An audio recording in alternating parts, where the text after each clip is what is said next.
अस्सलाम वालेकुम। अपनी प्रीवियस वीडियो में मैंने बताया कि सब्स्टिट्यूशन किस तरह से करते हैं जब इंटीग्रेशन बाय पार्ट ना हो और उसे सिंपलीफाई करना हो तो सब्स्टिट्यूशन का मेथड यूज़ करते हैं। और 8.1 के क्वेश्चंस ही हम कर रहे हैं, तो उसके 4 क्वेश्चन रिमेनिंग रह गए हैं। तो उसमें ये जो क्वेश्चन अब मैंने करवाने हैं 39 टू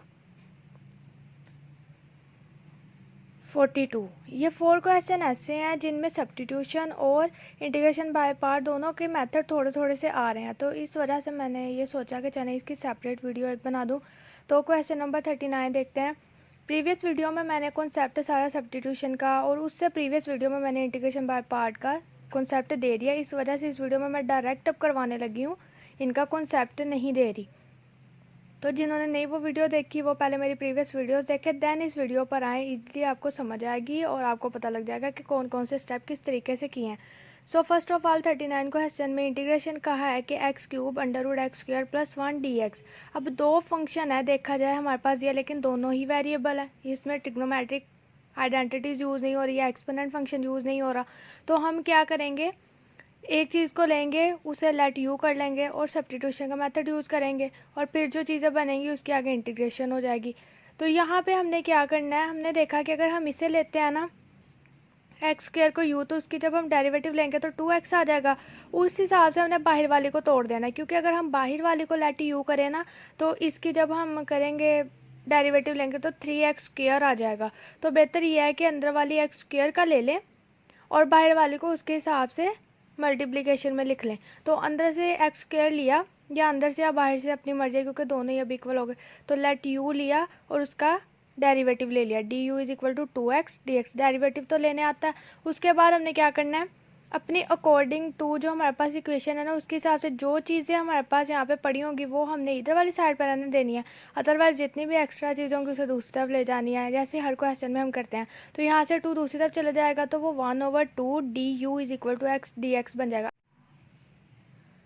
अब ये हमारी जो इक्वेशन है इसे हमने रीअरेंज कर लेना है, ठीक है। एक्स को डी एक्स के साथ ले आना और इसे एक साइड को कर देना और उसके बाद जो हमारी चीज़ है सब्स्टिट्यूट है वो करनी।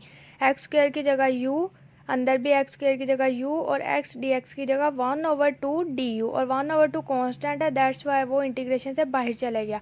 अब उसके बाद यहाँ पे हमने इंटीग्रेशन का फार्मूला लगाना है। इंटीग्रेशन का फार्मूला कुछ इस तरह से लगेगा, 1/2 बाहर आ जाएगा।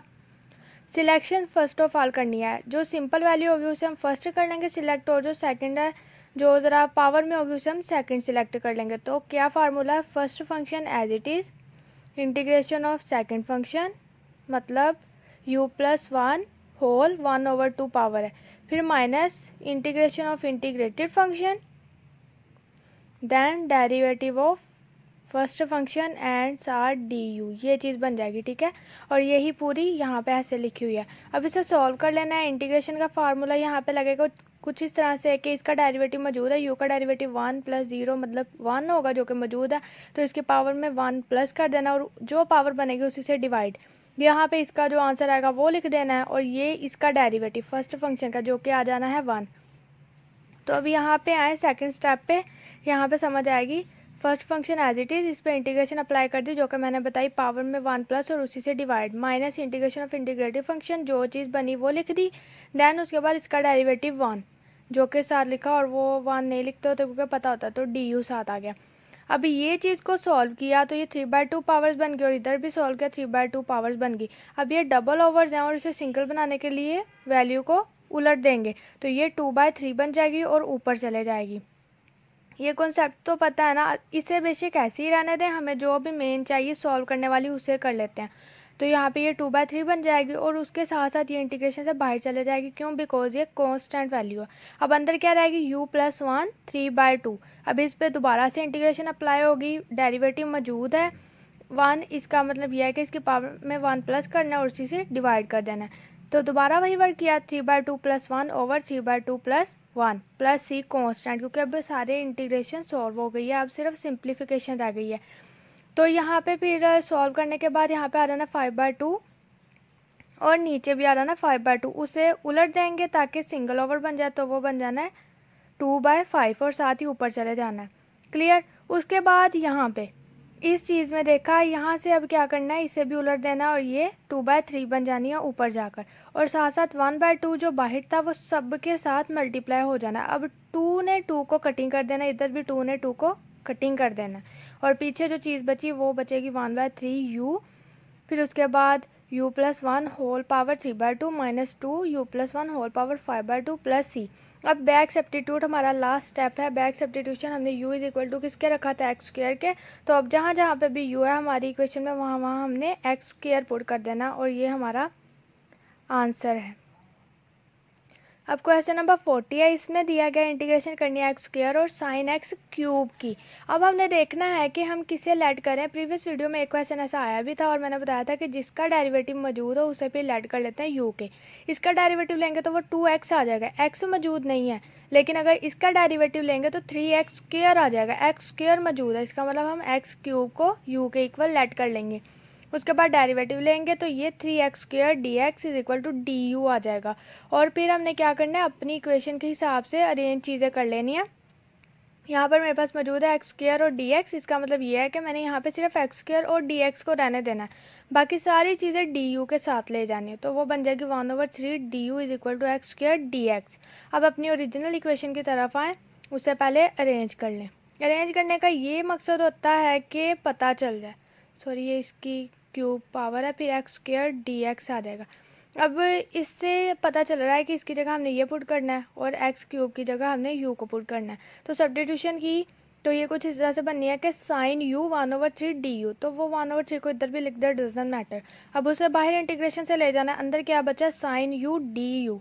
अब साइन u की इंटीग्रेशन क्या होती है, minus cos u, mean integration of sine x dx की होती है माइनस कोस x। क्लियर, तो ये चीज़ को मैंने यूज़ किया और यहाँ पे मैंने माइनस कोस u लिख दिया, और जो बाहर थी वैल्यू वो साथ आ गई प्लस c कांस्टेंट। अभी यहाँ पे बैक सब्स्टिट्यूट कर दे, u की जगह रख दें एक्स क्यूब, जो कि हमने यहाँ पे लेट किया था, और यही हमारा आंसर है। अब क्वेश्चन नंबर 41 देखिएगा, इसमें अब हमारे पास दोनों ट्रिग्नोमेट्रिक आइडेंटिटीज दे दी गई हैं, तो अब इसमें सिलेक्शन किस तरह से होनी है और इसका सॉल्यूशन किस तरह से है। 41 क्वेश्चन और 42 एज इट इज़ एक दूसरे की इमेज है, सेम क्वेश्चन है, इसलिए इसे गौर से समझिएगा, फिर आपको 42 एज इट इज़ ईजिली समझ आ जाएगा। फर्स्ट ऑफ ऑल क्या करना है, हमने पूरी इक्वेशन को आई के इक्वल सिलेक्ट कर लेना है और उसे लेट कर देना। उसके बाद हमने साइन वाले फंक्शन को लेट फर्स्ट फंक्शन सिलेक्ट करना है और कोस वाले फंक्शन को लेट सेकंड फंक्शन सिलेक्ट करना है। हो गया। उसके बाद हमने क्या करना है, इंटीग्रेशन बाय पार्ट करनी है। First function as it is, integration of second function minus integration of integrated function, then derivative of first function. यही हमारा रूल है। क्या करना है, अब इनकी इंटीग्रेशन कर देनी। कोस 2x की इंटीग्रेशन क्या है, ये इस तरह से होती है। पहले हमने एंगल के अलावा देखना है इंटीग्रेशन कोस x की क्या है। कोस x की इंटीग्रेशन है साइन x, फिर उसका जो एंगल है उससे डिवाइड कर देना है, ठीक है। मतलब कोस x की इंटीग्रेशन साइन x है, इसका मतलब कोस 2x की इंटीग्रेशन होगी साइन 2x और उसका एंगल 2 उससे डिवाइड कर देंगे, minus integration of integrated function, जो हमारी वैल्यू है वो लिख देनी है। फिर डेरिवेटिव ऑफ फर्स्ट फंक्शन, इसकी क्या डेरिवेशन होगी, साइन 3x की डेरिवेशन होगी cos 3x, then derivative of their angle जो कि आएगा 3, तो वो आ जाना है 3 कोस 3x dx। उसके बाद अब हमने क्या करना है, जो हमारे पास से कांस्टेंट उसे हमने इंटीग्रेशन से बाहर ले आना है, ठीक है। 3 और 2 बाहर आ गए, अंदर क्या चीज़ बच गई, साइन 2x कोस 3x। अब दोबारा से देखें, जैसे हमारे पास क्वेश्चन था वैसे ही हमारे पास दोबारा आ गया। क्या फ़र्क पड़ा है, एंगल जो थे वो कोस का साइन का बन गया और साइन का कोस का बन गया, लेकिन दोबारा से दोनों वैल्यूज़ ही आ गई हैं। तो अब हमने क्या करना है, पहले हमने साइन को फर्स्ट और कोस को सेकंड सिलेक्ट किया, अब उसका उलट, अब कोस को फर्स्ट और साइन को सेकंड सिलेक्ट करना है और दोबारा से जो इतना वर्क हमने किया वो कर देना है। अब किस तरह से होगा कि first function as it is, integration of second function minus second function as it is, integration of derivative of first function. किस तरह से दोबारा बताते हो कि ये चीज़ सारी वैसी आ गई। उसके बाद इसे क्या करना है, first function as it is, integration of second function minus integration of integrated function. जैसे मैंने कहा इंटीग्रेशन एज इट इज़, उसका मतलब इंटीग्रेशन ऑफ इंटीग्रेटेड फंक्शन, उसके जो आंसर आना वो लिख देना है, डेरिवेटिव ऑफ फर्स्ट फंक्शन। इसमें अब वैल्यू दोबारा जैसे हमने कोस की थी वैसे साइन की कर देनी है। साइन की इंटीग्रेशन क्या है, माइनस कोस, और साथ उसके एंगल से डिवाइड। इसी तरह इसकी डेरिवेशन क्या है, कोस की साइन, और फिर जो उसके एंगल का डेरिवेटिव वो 3 आ जाना, तो आ जाना है -3 sin 3x dx। उसके बाद अब ये जो ब्रैकेट बड़ी है यूज़ हो रही है इस वजह से क्योंकि 3/2 हमारा कॉमन आया था और वो अब सबके साथ मल्टीप्लाई होगा आगे जाकर।